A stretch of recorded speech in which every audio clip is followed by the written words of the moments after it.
Hello students, today we will discuss about section A, chapter 1, then chapter name is Introduction to Political Science. Then page number is 9 to 22. Then today's our topic is scope of political science. That politics or political science has been a continuous developing discipline.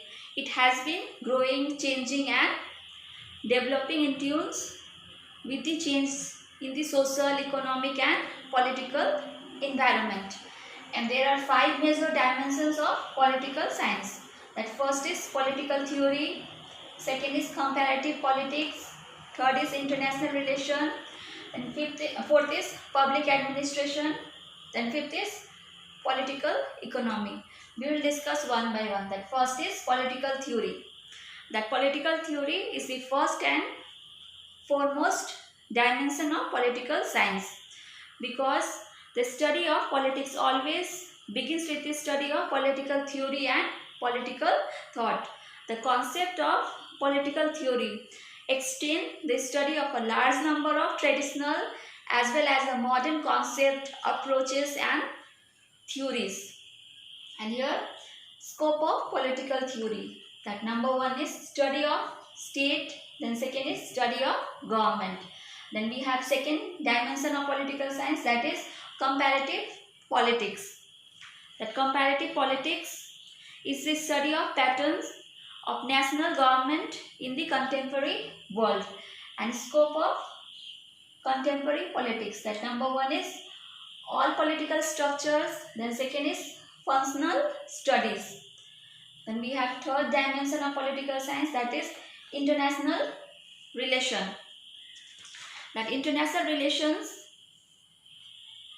which also known as international politics, that primarily studies relations and interactions among all the actors of the international community. It involves the study of the behavior of international system. That scope of international relations, that number one is national interest, then second is national power. Then we have fourth dimension, that is public administration. That public administration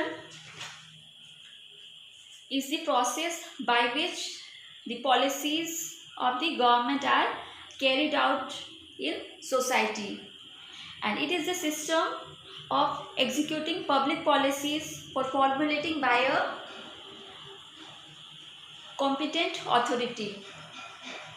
Then scope of public administration, that number one is administrative theory, then second is applied administration. Then we have fifth dimension of political science, that is political economy. That political economy is that branch of the art of government which is concerned with a systematic inquiry into the nature and cause of the wealth of a nation. And scope of political economy, that the scope, it includes political economy, that no study of political science can be complete without the study of political economy. And these all are the major, essential and important areas of the scope of political science.